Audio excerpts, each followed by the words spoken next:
What up, Dix? Hello, David Sampson. Thank you so much for joining us. It's Thursday. It's a David Sampson show, and we've got a lot of questions for David. David, the Yankees and the Marlins had a series over the weekend, and it was well attended. Everyone was encouraged to wear their 03 championship replica rings that looked all nice. They brought back some luminaries, which for the Marlins is a nice touch considering their sordid history with that.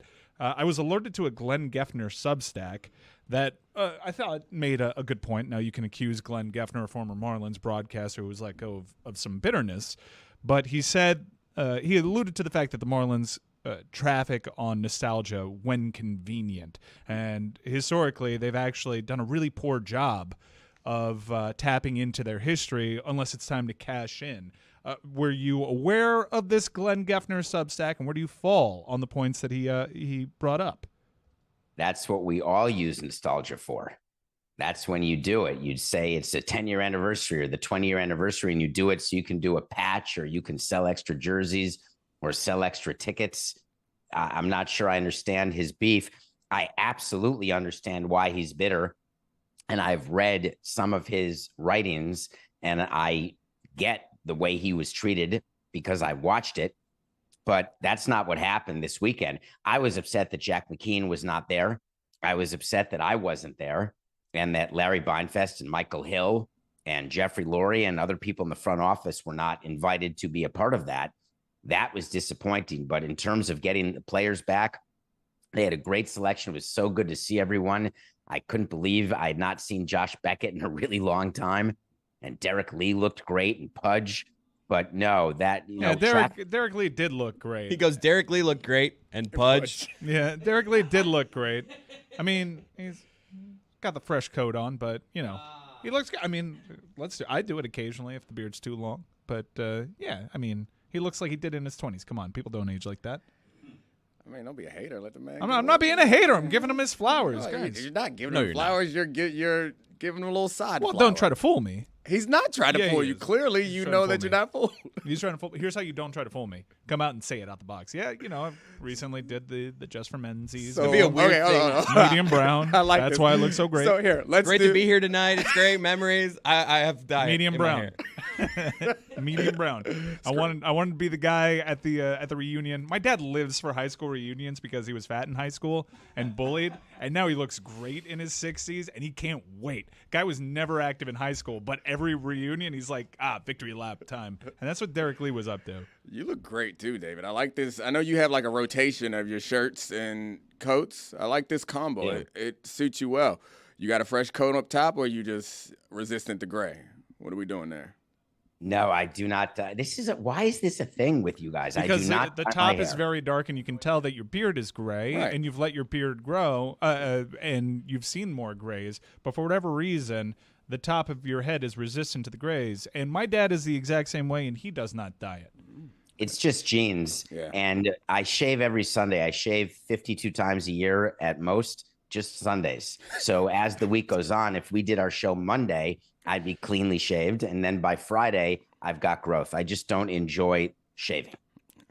I'm lonely in here, guys. What are your thoughts on Derek Lee's hair dye? It was a good job. Yeah, you said it looked great, but the first thought that runs through your mind is he looks great and not like what's his secret? Does it matter to you Yes. that people would dye their hair? I have Clearly body it matters. dysmorphia. I just project. Does other people's appearance matter to me? Who are you talking to? If you're out there and you dye your hair, we got your back. We support you. It's your hair. It's your money. Do what the hell you Thanks, want to do with your Juju. damn Yes. money. If you want to paint that shit on your head, paint yourself, bro. We got your back. Yeah, just let me know about it. Yes, just Don't be try to fool forthright. me. Don't be out here. Otherwise, I will hold you Top accountable. foolery. I get highlights. I mean, Is that your view of Botox as well? Yeah, it is. I almost got some tox. Yeah? My wife Nothing wrong with suggested that that. I get a little tox, and I was like, nah, I'm good on it. She suggested. Yeah, she suggested I get a little Forehead? tox. Yeah, T-zone? I got a Because you're on mean camera? wrinkle. I think so, yeah. Or maybe it's because I'm not as handsome as I used to be. I think you look great. I know. I'm not actually worried about You it. don't dye your beard. I don't. We had this conversation already. We're in reruns. I haven't been here long enough. We had this conversation before. I want gray hair. Like, I want some salt. I find the grays that my wife has to be incredibly attractive. She wants to pluck them. I got a thing for gray hair. It's weird. I'm into old people, I think. Yeah, and you want your wife to age with naturally, and I've heard your podcast before where you're like, no, I'm here for it. I want the gray hairs and everything. I mean, the little shock of gray, that like one little sprout, and grays have different texture than your natural hair sometimes.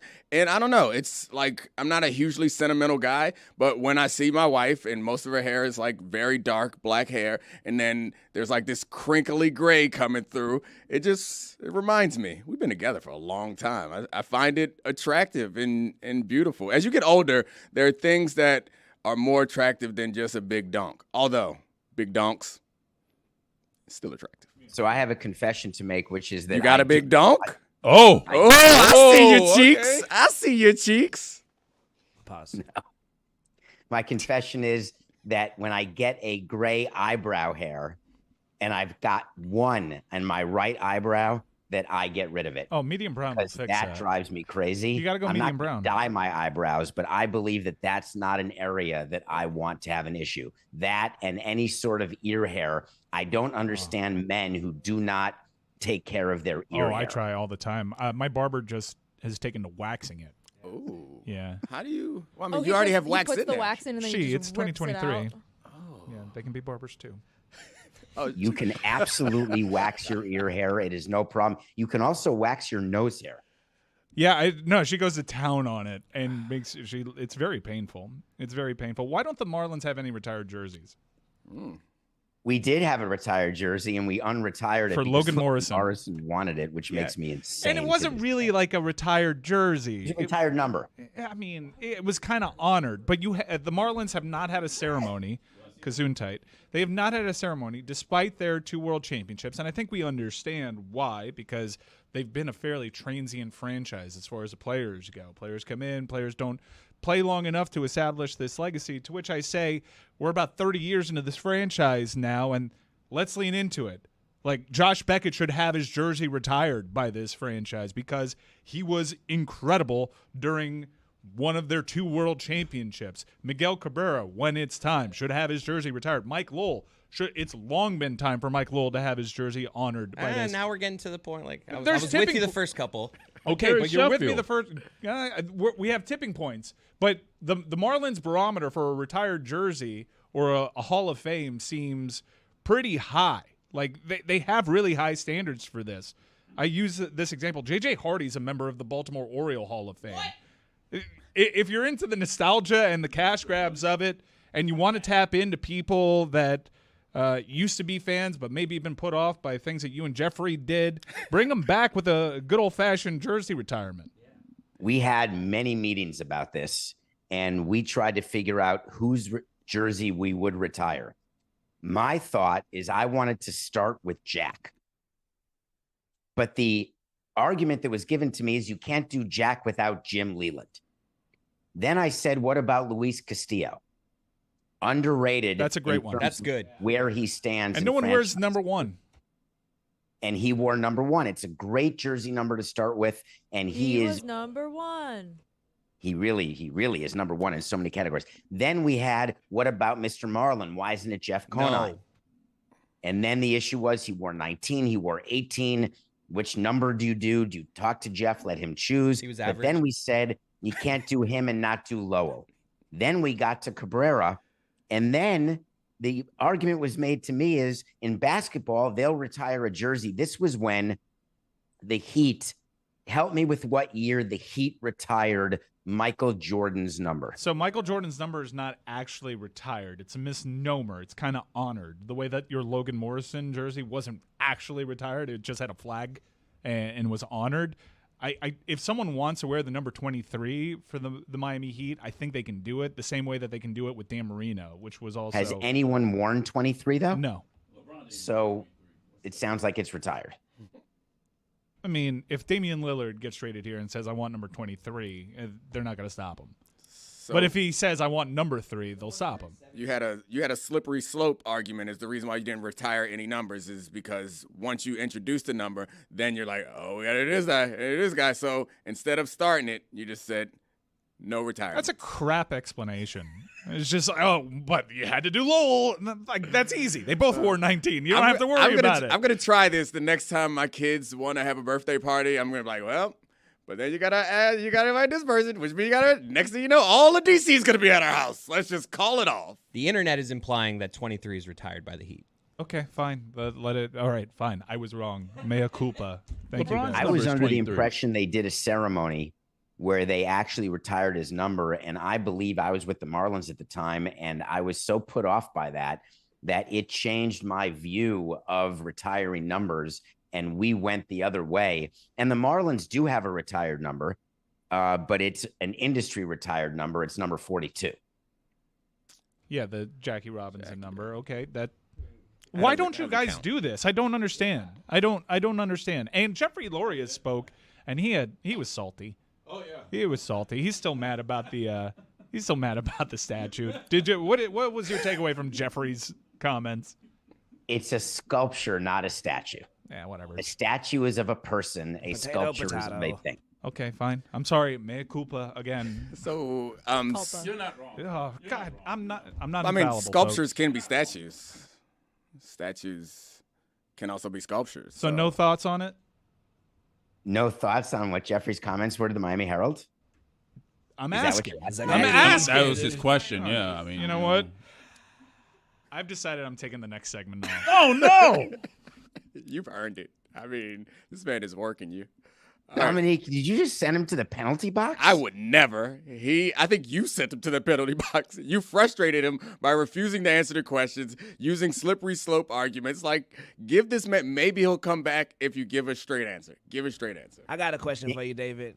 Yes, Juju sir. here. What's the most adorable thing you've done this week? Oh.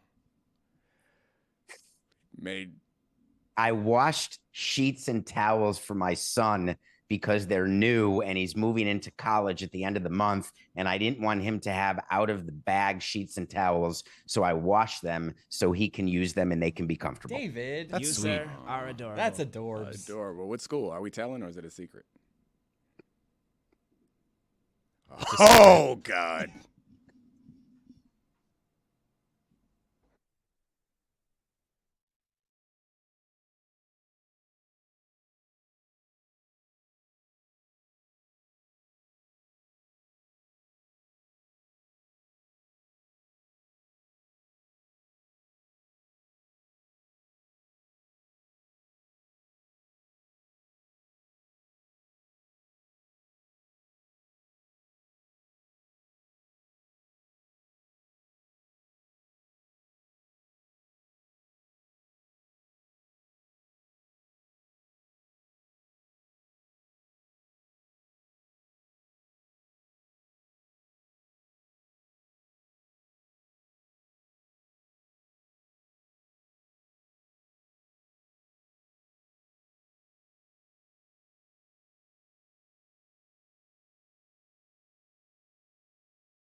All righty.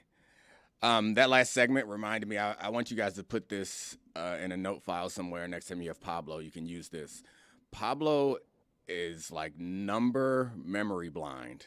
So if you want to stress Pablo out, this is completely unconnected to anything. But next time you talk to Pablo, just name players and ask him what number they wear.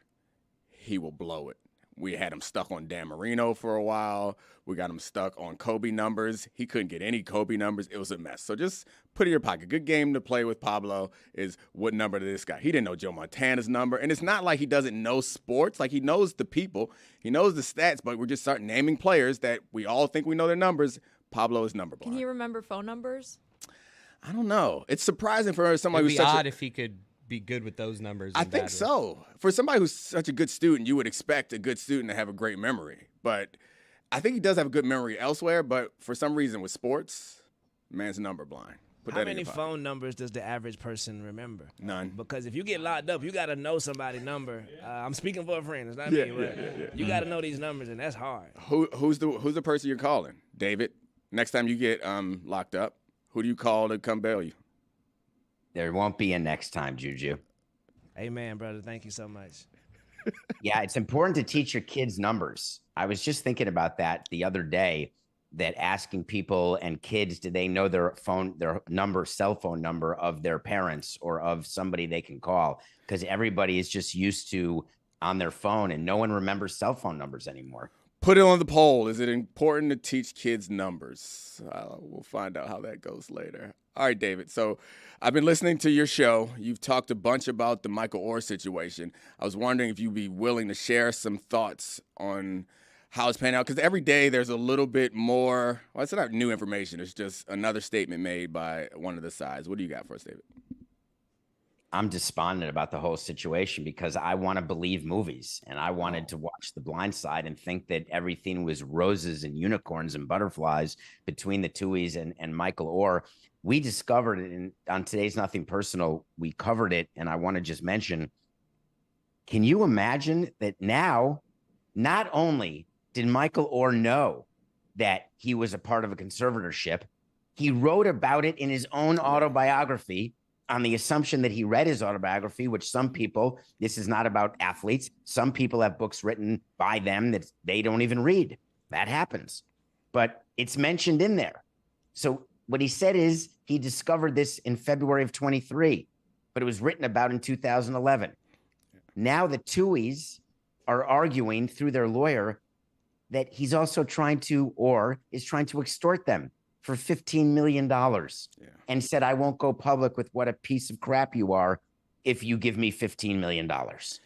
And I just looked at this story and I hate them both now, both sides, and that bothers me. It's always a safe place to be. Your love of movies, David.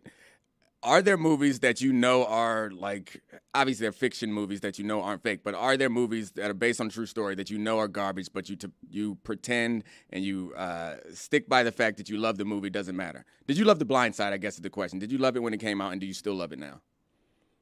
Yes. So I haven't changed my mind about the movie because I try to separate it. Right. There's a great movie from a long time ago called The Falcon and the Snowman with Sean Penn and Timothy Hutton. And Dominique, I don't know if you've heard of that movie or seen that movie. It's about American spies, just two ordinary guys who ended up becoming major spies. And it's a very, very good movie, very interesting story. But I always go read the fact v fiction after I watch a movie, but it doesn't impact my view of the movie. I just want to make sure I get it right. So when you see a movie like The Big Short, very informative, important movie to watch, it doesn't mean that everything happened exactly like that. Or The Beanie Bubble, it didn't happen like that. Bohemian Rhapsody, that didn't happen the way it was in the movie, but still a great movie. So separating the two in your mind is important. I hate biopics. Speaking of biopics, Dominique, there's a new movie, David, called Maestro with Bradley Cooper, where Bradley Cooper is playing Leonard Bernstein. I love the way that you just perked up hearing what was going on here. Bradley Cooper in some hot water for wearing a big prosthetic nose to play Leonard Bernstein. I'm just wondering your thoughts in general, obviously, as Bradley Cooper is sort of being drug into the conversations on anti-Semitism here. It's outrageous. I am the first one to try to say that people do not have feel or they're doing something wrong, including myself. Leonard Bernstein had a big nose. Ooh, this is where we disagree. That's just him, and it's perfectly okay.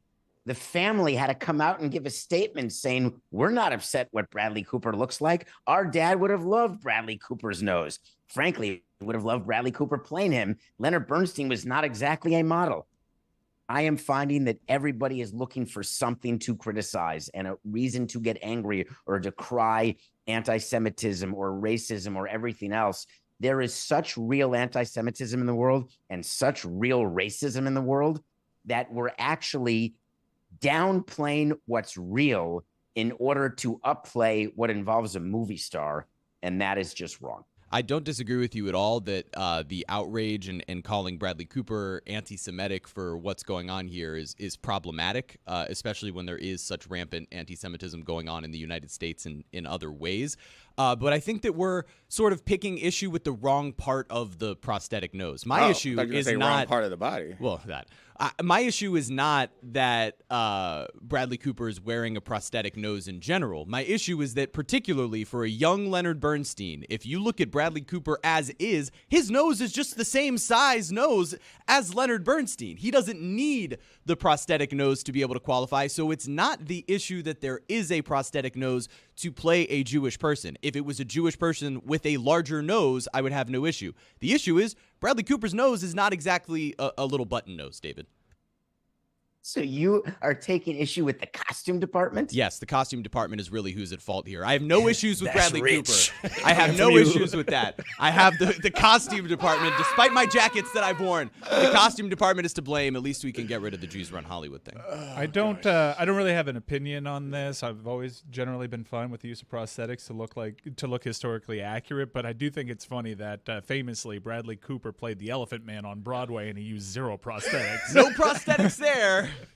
It is. I mean, I do think I'm with you generally. Like, you want to look like somebody, prosthetics don't matter. But when there is a specific feature that is associated with a group of people, to accentuate that specific feature when you are not a part of that community feels a little bit like, why don't you just find someone who actually looks like him? And I know you said Jake Gyllenhaal was associated with the project at one point. I mean, I don't know how Leonard Bernstein would feel about any of this, but like, I feel like if I had to choose, I'd rather have Jake Gyllenhaal play me. I think a little bit cuter. There are examples where a nose can be an issue. There were cartoons done of me when I was in Montreal, and they were in the French newspapers, in the Quebecois newspapers. And I don't know if they're still around on the internet, but I still have them somewhere in a box for my kids to throw away when I croak. But they made my nose, and I don't have a particularly large nose, but they made my nose unusually large. Yeah. And to me, that was straight anti-Semitism, and I had a big problem with it. And when approaching the editors of the paper, there was no explanation other than, oh, this is how they perceive you look. And I said, well, I'm right here. This is how I look. Yeah. And there was no explanation given. I just don't see the same thing with Leonard Bernstein. I think that when people think about Leonard Bernstein, his nose is one of the things they think about. When you think about me, it would be like doing a cartoon of me and making me tall. That's silly. I'm not. So why screw with the nose? I think when the movie is done where you are playing a character, I know that they've invoked David's name saying he would be fine with Bradley Cooper. I think that we should all write down a list of people or features that we would like to be accentuated when the movie is made about us. And I think you should be 6'6", David Sampson. I think you should require that whoever plays you be 6'6", and that's okay. Oh, no, you don't have a problem with not being tall, right? That's so silly. Why wouldn't I go with a Tobey Maguire or a Tom Cruise? Why would I go with a Vince Vaughn? Whoa. You think you're Tom Cruise level? Tom Cruise is not answering the phone and someone says, hey, you want to play David Sampson? I think you... I'm referring to his he height. will answer the phone. Tom Cruise will answer that phone quick as hell. You are attractive. Even if you get gray hairs, you're still going to be the man, bro. Don't listen to these folks. Transition back to the... God speaking for of you. Thank you, brother. Speaking of I'm that certain so A-word. sorry that I'm not there to be with you right now. Yes, sir. Speaking of the certain A-word we were discussing, how do you feel about Jennifer Aniston's remarks on Jamie Foxx when he said people talked about Jesus? Of course they're going to talk about me. Like, did you think she was extremely wrong or very wrong? What was she talking about? Yeah. Zagaki. She did since apologize too. That she was in no way showing a sign of support by liking. She liked it and then she was upset by it, right? She was It's some mess. I think she liked it. She liked Jamie Foxx's post that was like, they killed Jesus. Right. They could stab you in the back too, something along those lines. And like, the Jews killed Jesus is like a very classic anti-Semitic thing that maybe he wasn't aware of or wasn't implying by it.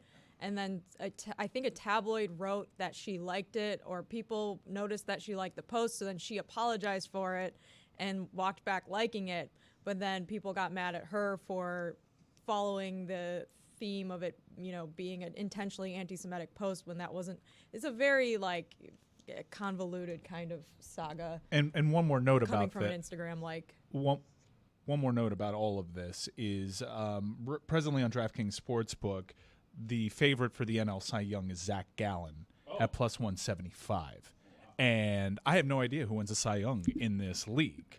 And I'm gambling again, and I'm hoping for a lead. David? Who's the NL Cy Young? Zach Gallen is clearly the favorite. He has a big game. He was just the nothing personal pick of the day. We do a pick every day on the show. And Zach Gallen over the Padres because the Padres are an unmitigated disaster. And Zach Gallen, the former Marlin, that was the Jazz Chisholm trade. He is favored to win, and I would expect him to win. But tonight's a big game for him, actually, because the Diamondbacks have been horrid since the All-Star break. All right, we got a couple seconds left with you. Before we leave, I need your professional legal advice. If you douse yourself with Mountain Dew, does that destroy DNA evidence? Absolutely not. We're in Florida, the great state of Florida. There's a woman who is being accused of murdering her roommate. She was 36. I think he's 79. And when the police were questioning her, she asked could she have a drink, poured Mountain Dew all over herself to destroy DNA evidence. Quick thinking, David. You might as well drink bleach to get rid of COVID. Ugh.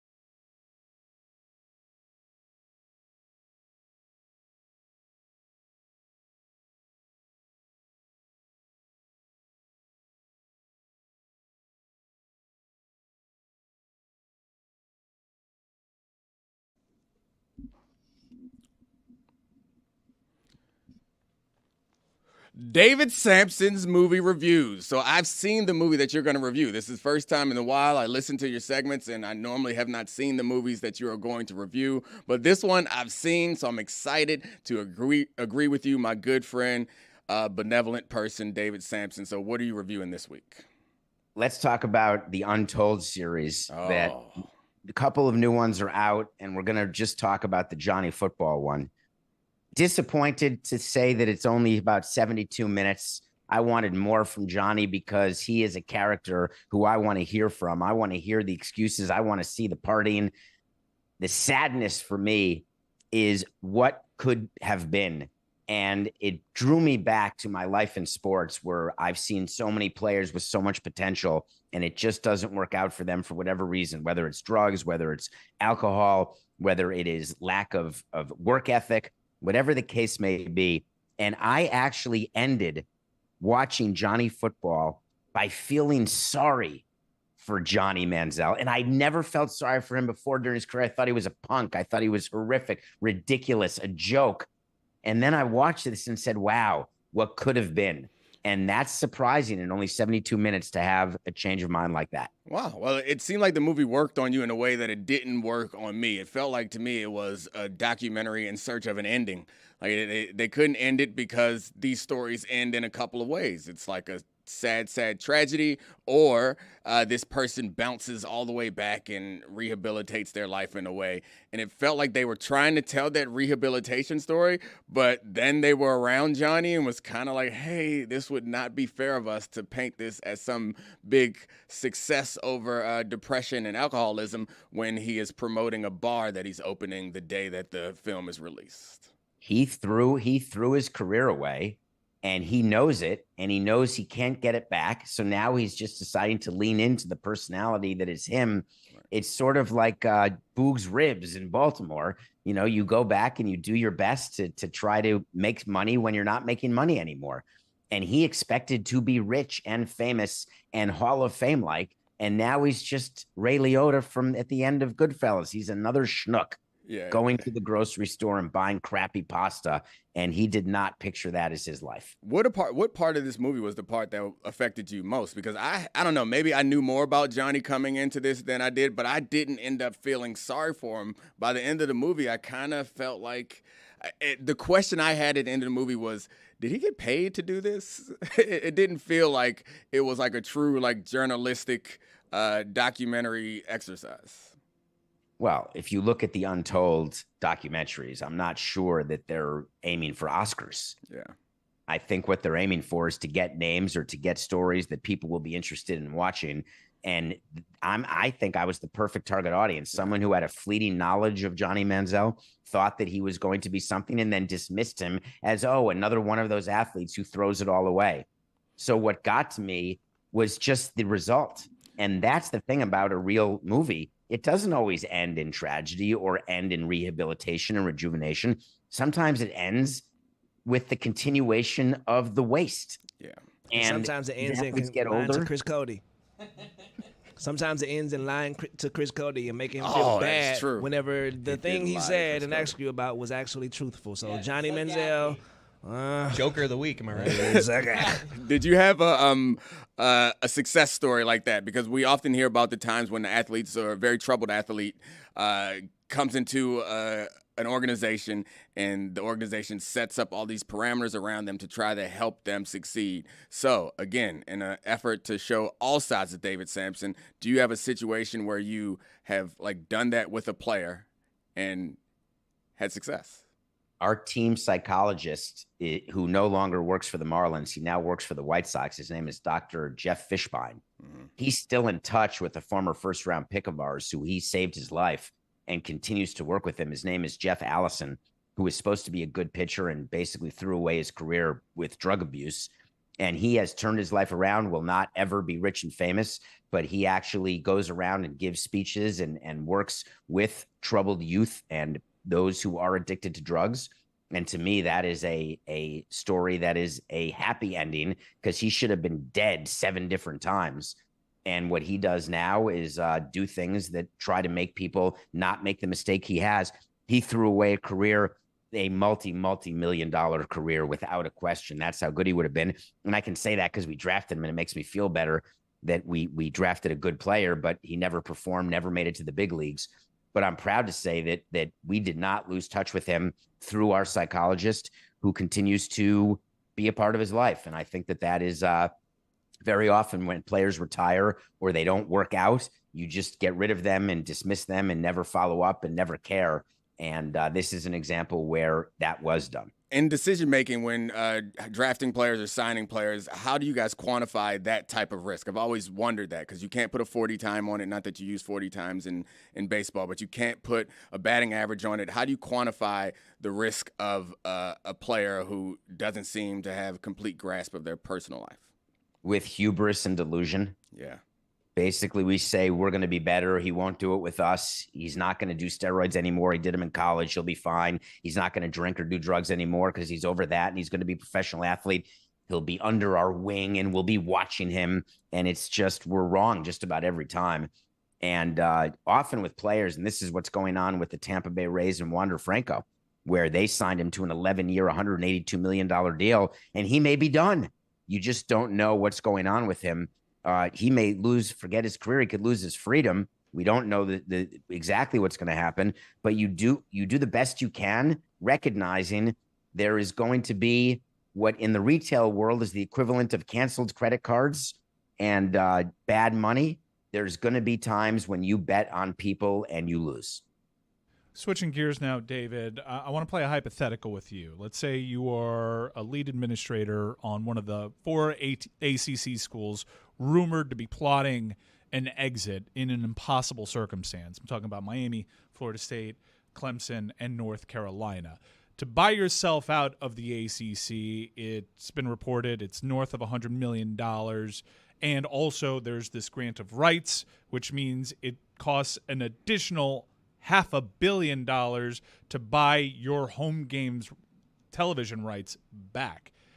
How do you get out of this conference? How do you plot your way out of this conference? It seems that they're probably talking to all their lawyers right now because the college football landscape is changing. The ACC leadership, such that it is making overtures to Stanford and California and SMU in a bid to compete with even the Big 12 at this point. How would you get out of this contract? There are things that you do when you want money, and the example is when young bands sign over their rights to managers or to studios who cut their first album, then they become successful, and all of a sudden the studios are the big bad people because they signed a contract. And the thought is, well, these kids didn't know what they were doing. Every ACC school knew exactly what it was doing when it signed the deal with ESPN. And you can ask our Meadowlark CEO, and he probably won't talk about it, but every single one of these schools took the money. You do not get 1 ounce of sympathy from me if you take the money and sign a deal, but then you're worth more and you're upset with your situation and you've fallen behind because you signed a contract earlier than other people, so you're paid an AAV smaller than other players. Not my problem. At the time you signed it, we didn't coerce you to sign it. We didn't tortiously interfere with your ability to do your business. We've done nothing wrong here. So ESPN is in good standing. John is in great standing, and I'm not saying that because we work with him, and he's the boss. The ACC and Florida State, they can meet with however many lawyers they want. I've seen those contracts. I've negotiated those contracts. There's no outs. If you want to buy yourself out, there are numbers that are contained in the contract to get your grant of rights back in order to buy yourself out of a contract. And then it's a financial decision, and the numbers don't add up. So I do not see a scenario where any court in any way will back up Florida State in their desire to try to get out of their deal early. If they want to leave the ACC, what is it, 2035 or something? 2036? 36, yeah. We're all going to be dead by then. Who cares? What? 2036? David, it's 100 degrees before 8:30 in the morning every day in Miami. Miami's not going to have a football stadium in 2036, please. That's like 2010. Maybe they'll just move it further north. I don't know. We're as close to 2036 as we are to 2010, which seems like yesterday to me. We're going to be around. We're going to be doing the show together, Jessica, in 2036. Well, we'll see about that.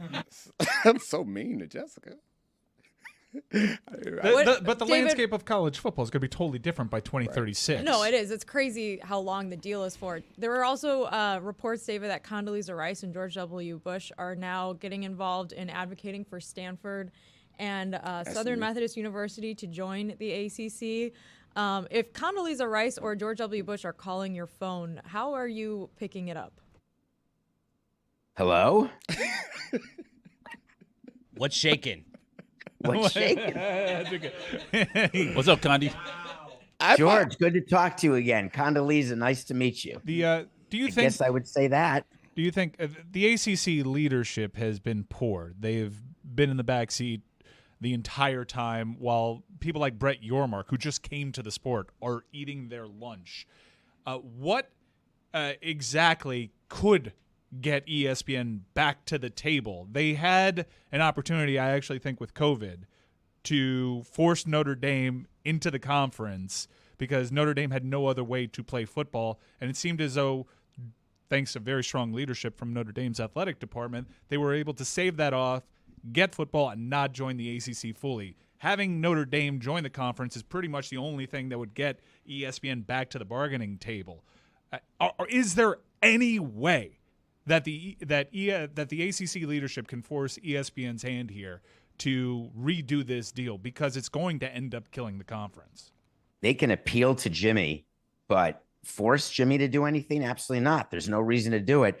And again, you're saying eating their lunch. When ACC signed this deal, what were your comments when they did the ESPN deal? I didn't like it. I didn't like anything that was going to get the University of Miami stuck somewhere till the 2030s. Then why do you think Miami signed it? Because everyone else did. Oh, no, because they offered so much money. The reason for all of this is the Longhorn Network, to be honest. Okay. I have a different view. ESPN does not have to do anything. They may, just in the interest of justice, but they don't need to. Okay. Thank you, David. Thank you, David. Don't leave yet.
All right. Let me give you guys a little rules. When you are in an inter-squad fight, like on the training camp practice, the Cowboys had one recently between themselves. I see Micah Parsons throwing hands. you think that you want to go and find somebody because you have to fight. I know you might have seen this recently. Deion Sanders was upset at his team for not, once one person starts fighting, you all have to fight. And that's kind of an understood rule. Not all coaches encourage it, but it's kind of understood that, like, your position group gets in a fight, everyone got to fight. That's how podcasts work, too. Yeah, of course. And the strategy is you got to pick somebody to go and fight or pick a position to go fight that you know that you're going to fare well against. Because no one's actually trying to hurt people, but you don't want to mess around with D linemen. First things first. I was always on defense, so I was always safe. You don't want to mess around with D linemen. They are the biggest, strongest, most athletic, and ruthless people on the football field. Can we do a position draft if there's just a brawl? Yeah, we could. D-line would be the first pick. Kicker, last pick. Let's fill in the middle. I think O-linemen, not as scary as you think. There's some O-linemen, guards normally, that are ridiculous. But what happens, I think, at a young age for football players is the big, aggressive guys, they put them on the D-line. The big, little less aggressive guys go to the O-line. So you're a little bit safer with O. Yeah, there's some nasty O-linemen. I get it. But the super athletes, if you look at go into a football locker room, the guys who you're like, always D linemen, because they're always the biggest. I agree with Mike Golick would also agree with you. Yeah, he tells me this every single day. Linebackers look crazy. Oh, yeah. You don't want to mess with linebackers either. We used to have with the Ravens, we would have, like, during training camp, we'd have, like, fights between that were ongoing, like, even outside of practice. It's like a joking thing. If your position group, so us, it was the DBs, we had beef with the D-line. It was like fake beef. But if you catch a D lineman or outside linebacker alone, it's a bunch of DBs, you, like, jump them. Beef. Like, I'm sensing the trend, so it seems like defense are going to be the top picks. sorry, Chris. Which unit you taking first in this draft? Oh, no, quarterbacks? I'm just going to put two positions against each other. Quarterbacks, receivers. We were doing story time, Chris. All right, go ahead. Can I finish Back my to you. story? So we catch a D lineman and we jump them, and it was like playful. But if they catch us, it's the same thing. So, like, if you left the meeting room to go to the bathroom or to check your phone and the D line was already on break, they jump you. So one time, I will not name the name of the cornerback on our team, but there was a cornerback on our team who did that, left our meeting, go to the bathroom, and the D line was on a break from their meeting. So they start to surround him like they're going to jump, and he starts yelling and yelling and yelling. So it takes us a minute to hear it and come out there. We come out there, he's completely butt naked, and none of the D linemen are fighting him because that was his strategy. He's like, you know what? Y'all not going to whoop my ass. He strips all the way down. He don't have on nothing, but he's like, get back, get back, get back. And it worked. Success. All right. Now you can give me your – see, that's what you stepped on. I'm glad we finished story It's a time. great visual. I know. I've been hitting y'all with a little piece of story every now and then. Sometimes you got to lay out, Juju. Sometimes I got something planned. It's a damn gacky. Inside joke. All right, Chris. Quarterbacks or receivers? Well, Receivers, I feel like, are sneaky. The thing is, I'm tough. I'm out of the league long enough where the size and physical ability of quarterbacks has shifted. But my time, you always want a quarterback. They're big and strong, but they ain't never hit nobody, so you always want to take quarterback. Receivers, I know the, like, stereotype of diva wide receivers, but, yeah, some of them might catch you. But now, you don't want it with these current quarterbacks. I'd fight a D lineman before I fight Josh Allen. Really? What's the most underrated unit in terms of Aaron feistiness Donald? in a fight? Oh, I said a D lineman, not a demigod. What's wrong with you? Like, mess with Aaron Donald? So right now we have D linemen you don't want to mess with, quarterbacks of 7 years ago you would mess with. Got it. Not current quarterbacks, though. Sorry, Chris, what were you saying? I'm just saying, what's the sneaky tough unit that people would think is not tough but is? Punters. I mean, come on, what are we doing? Punters. Kickers and punters are different. Kickers, during practice, kickers and punters don't have anything to do except for like 1 15-minute period at some point in the middle of practice. Kickers, during that time, are practicing kicking field goals or they're doing ball tricks. You'll find kickers on the sideline doing ball tricks a lot, hanging out, messing around. You know where punters are? Punters are always in the goddamn weight room. The quads. Which punters are you thinking of here? Put some names to these faces. I think all punters. You think Zastadil.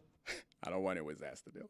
I think all punters are surprisingly tough. You ask for You can't name a punter. It's fine. Yeah. Just look at McAfee. Would you want to mess with McAfee right now? I feel like that's what you're doing. You're doing McAfee. That's why I was trying to see who we're talking about. No, here. Todd Sauerbrunn, Matt Turk. There's history. Matt Turk. History is lined with jacked punters. I was just thinking about punters that I play with whose names I also cannot remember. I did play with Todd Sauerbrunn, though. But they were always bigger. You didn't play with Zassadil? The guy was your teammate. I mean, he's a punter and a teammate. Let's not get carried away. Did you ever talk to your punter? Ever? If he tried to drop it in the coffin corner and got a touchback, fuck you doing? That was the extent of our conversation, beginning and end. Yeah, so, but I do respect them. I would never fight any punters. Kickers, with the exception of David Akers. Yeah, I don't want no problem with David Akers. But rest of the kickers, I can square up against them. Running backs, no reach. They ain't got no reach. I'm not scared of no running backs. So we're fighting quarterbacks from 7 years ago, running backs currently. Does that include like McCaffrey and Saquon Barkley or? Yeah. Okay. I think because the fact of the matter is you look at the team now and you look at Saquon and McCaffrey and commoners, like, yeah, they're ridiculous. But look at them against other football players. The bottom line is if you are in a team fight, stay away from the D lineman. It's the worst thing you can do.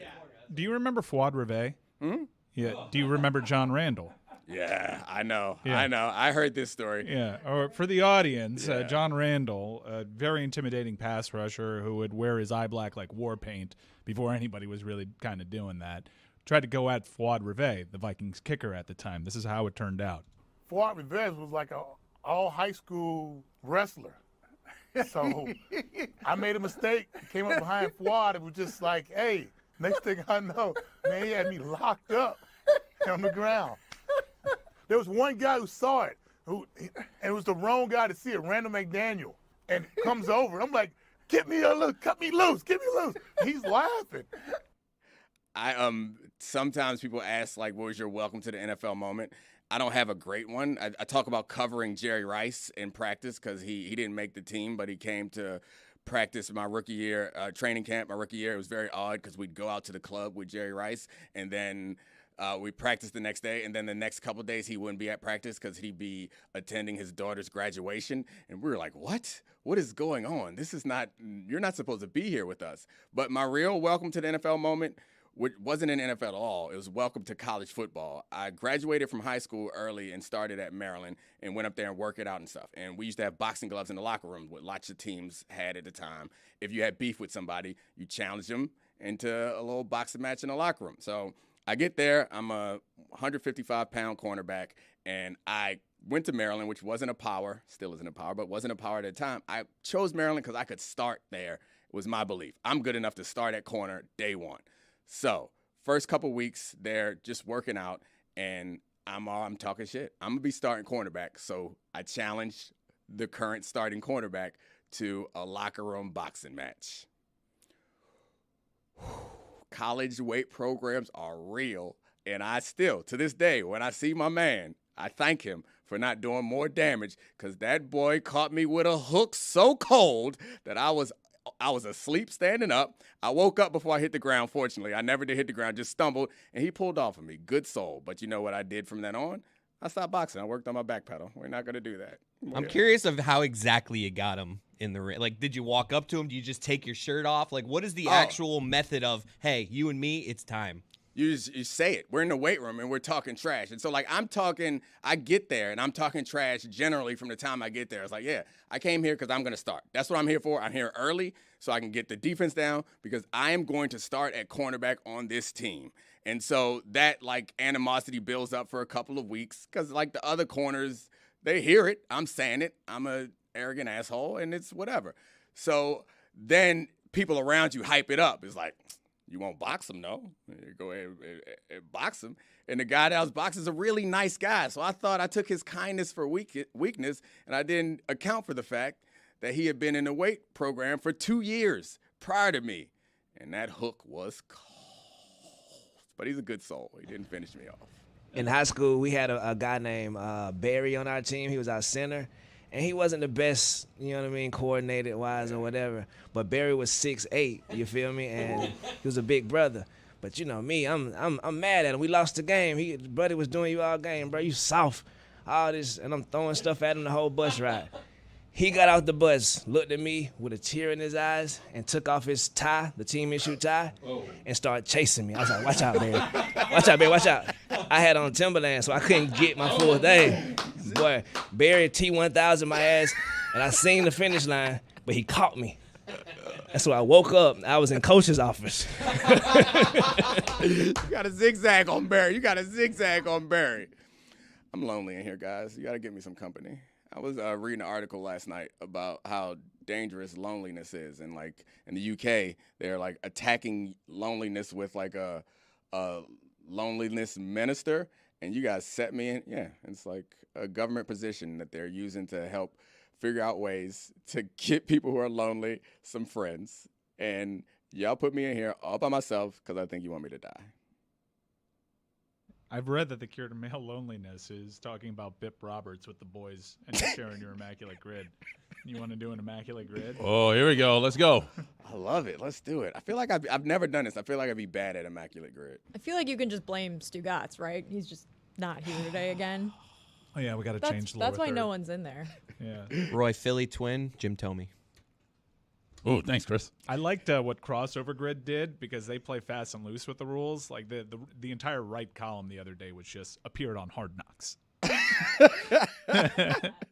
Who was the Hard Knocks, the defensive coordinator? I think Albright. He was fake Vrabel a couple years ago, but he like did something. They look so alike. He doesn't look as much like him as he used to, but they do. They look have alike. the same salt and pepper beard now, though.